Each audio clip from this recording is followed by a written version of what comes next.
Kia ora everyone. Lovely to see you all and to be here, and thank you for this interview today. Really happy to be here in a very busy cafe.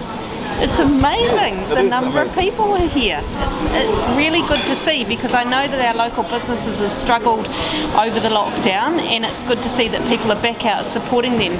Being Queen's birthday weekend, it's good to see a number of people here in Tauranga as well, and here supporting our local economy. Great to see. We are here today to have a real conversation with a real person, but also a person that we could say that she's the most humble and most educated person that I have come across. So we are now going to be live with her at one of the local cafes here, Robert Harris, which is also we are trying to see how after lockdown what we are experiencing, but more than us it will be Jan Tinetti, the person whom I will be interviewing very soon to know her experiences after the lockdown. Thank you very much for your time today to actually come and meet with us. But also we are going to know this is not any political or anything like that, but this is absolutely a conversation with you and your experiences, what you feel, the New Zealand that we are living now and the New Zealand that was just 2 months ago before this pandemic started. So first of all, Jen, I would like to know, just give me or describe me a day when this all started. What was one day that you could single out and that you could think about of what do you feel? So when so I'm just going to go back just a little bit. Yep. Before my journey into politics started, I was in education for a long time, so about 30 years as an educator, 20 of those as a primary school principal here in New Zealand.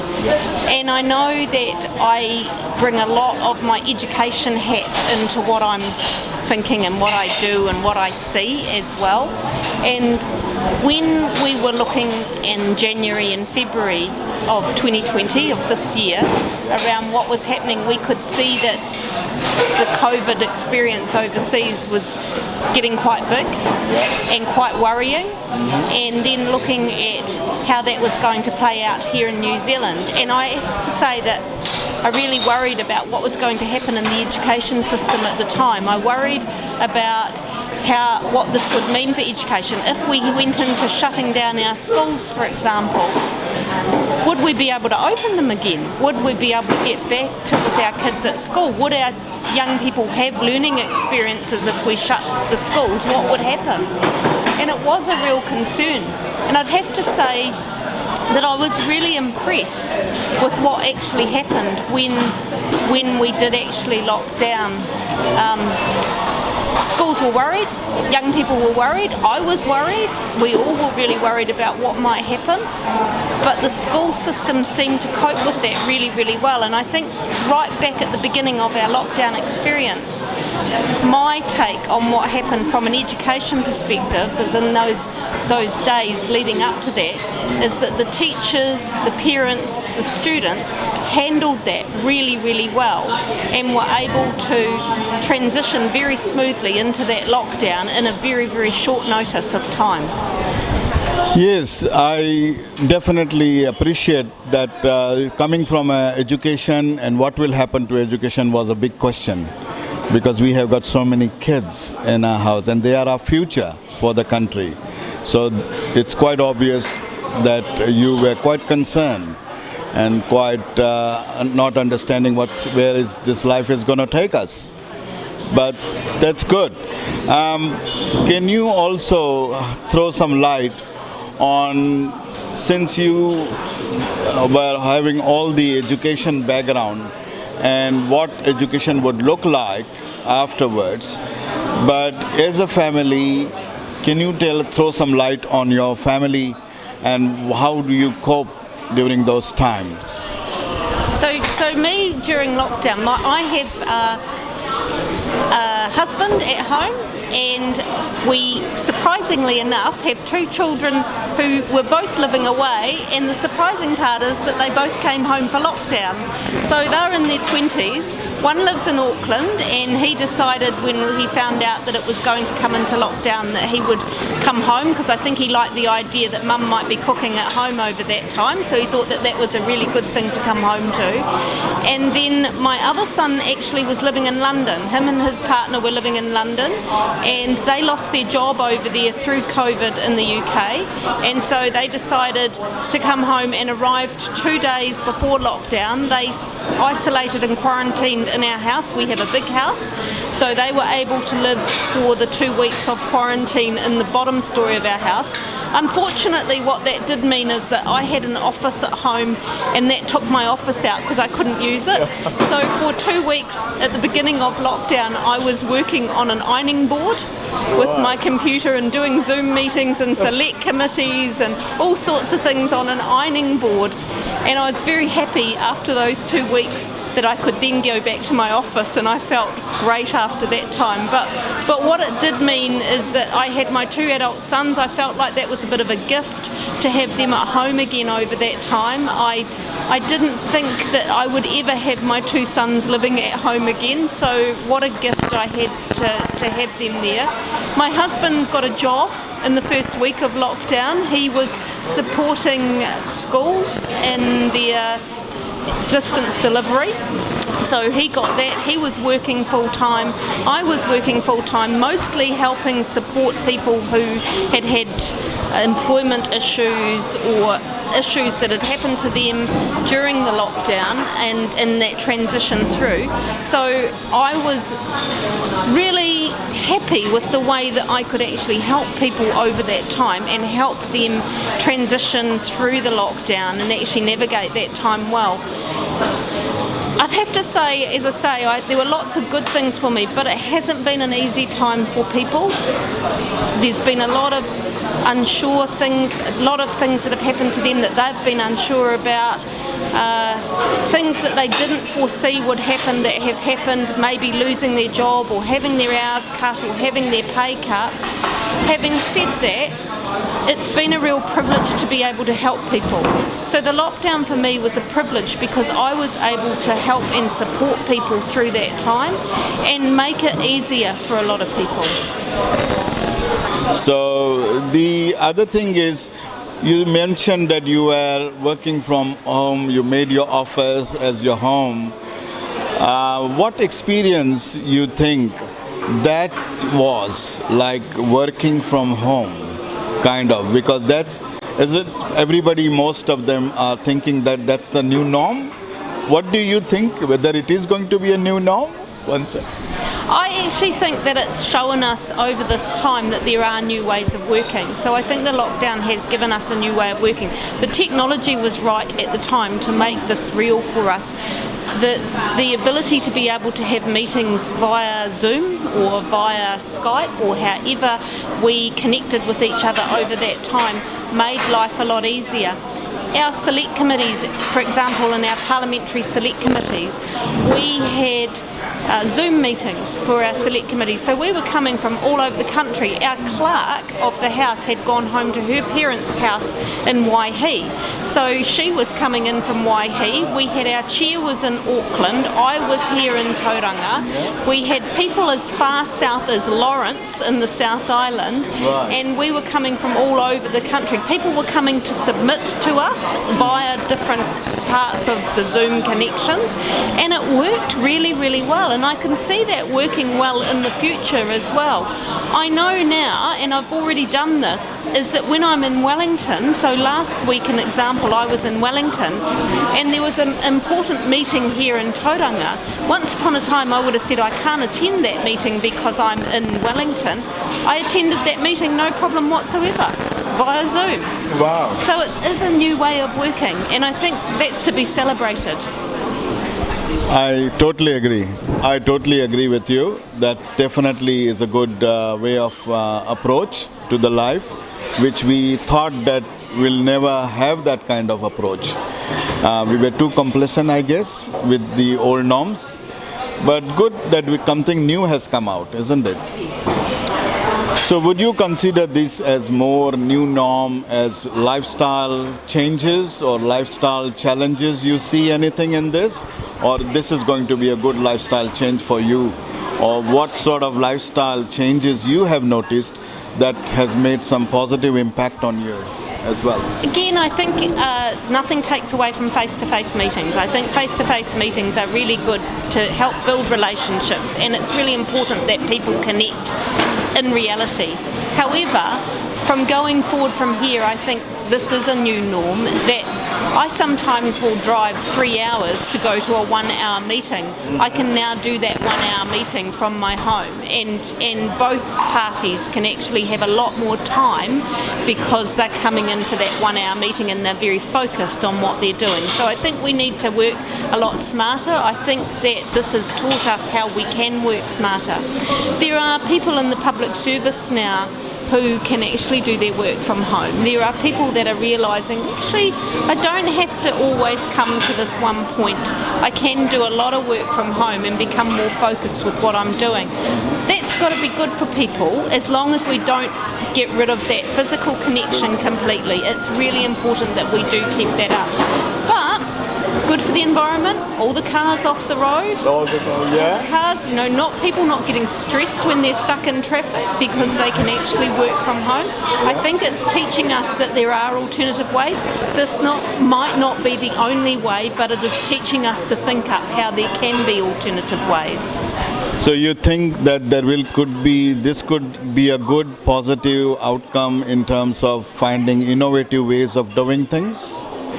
Whether it's work, whether it's home, so work life or home life balance? Yeah, I think that it can be for a lot of professions, but we've got to be very careful because there's a lot of professions that isn't possible for too, and so we have to find that balance for people. We also have to make certain that we're still getting out and about and supporting business locally as well. So we can't just stay in our own little homes and our own little places and our own little bubbles. We actually have to get out, because otherwise we won't have the businesses to support us in what we're doing. So we have to think, how can we have that balance and how can we make that balance? But I think there's a lot of positives that we can look at. I think that, as I say, this might not be the only way, but it makes us think outside the square. And I will say this, in education, for example, I said right at the outset that I wondered how education would adapt. The pride that I feel in the education system now is huge, because I didn't realise the education system could be as adaptive as what it was. We have this perfect opportunity now. Before, the education system couldn't move very quickly because we were working in one paradigm and one way of being, and we couldn't really imagine what else it could be. But now we have experienced something different, and we have the ability to be able to imagine what else we could be doing. It doesn't necessarily have to look like what that few weeks looked like, but we can actually start to think the world can be different, we can do things differently. So we do have a window of opportunity, and that's really exciting. Oh, that's brilliant. That's brilliant, Jane. I think, so lots of positives to be taken out, isn't it, from this whole situation that we are into currently. So I have seen, yes, and I agree that you have been absolutely a fantastic advocate for education, for kids, and that's your priority, and that should be priority for everyone. In my world as well. I am also quite passionate about education and kids. So in terms of what you see in the future now, that we are adopting a little bit changes to the new norms, the kids having family time at home, and then kids learning online. So the work-life balance, the lifestyle changes, everything is like mixed up at the moment. The direction, we don't know which direction to take. In your view, as a mother, as a teacher, as an educator, and as a husband, and everyone, as a family person, what life balances that people should really now adapt, or you think that they should be more flexible to adapt everything? Is that the new norm going to be? I absolutely think the new norm is going to be flexibility. I think that is a trait that people will adapt to, is to actually embrace flexibility. I think it's going to look very different for everyone, and so one of the things that we used to, before all of this happened, that we used to feel was guilt around the fact that we didn't have a work-life balance. I think what the few weeks taught us of the lockdown was that actually there's a lot of things we worried about that we shouldn't worry about. There's a lot bigger things that we need to actually be concerned about. So we need to look at, every person needs to look at what's important for them. I will say though that one thing that I noticed here in Tauranga during the lockdown, particularly during level 4, that I thought was a fantastic effect of what was actually happening during the lockdown was the number of families out spending time together when they'd have their little walks around the block and their bike rides. It was great to see all of the family out together enjoying each other, and I'd have to say that there were times when my kids were growing up that I never managed to achieve that because we were always so busy. I think we need to actually be mindful of taking time to breathe and taking time to be caring to each other. I agree. And taking time for our family life, because we're never going to get that time again. Yeah, so I think that's important. Once time lost is lost, isn't it? So no, that's fantastic, and that's another thing which I wanted to ask you. So I heard you came from South Island. You are an original born bred South Islander, which is one of the most beautiful tourist destination. And Tauranga also is one of the best tourist destination, but also it has got the port, which makes it more unique as well as a more spotlight for our country. And you being in that role as an MP of this Tauranga beautiful city, what things you would like to see currently happening with the new norm, with the new flexibility, with the new challenges that you have been interested on it?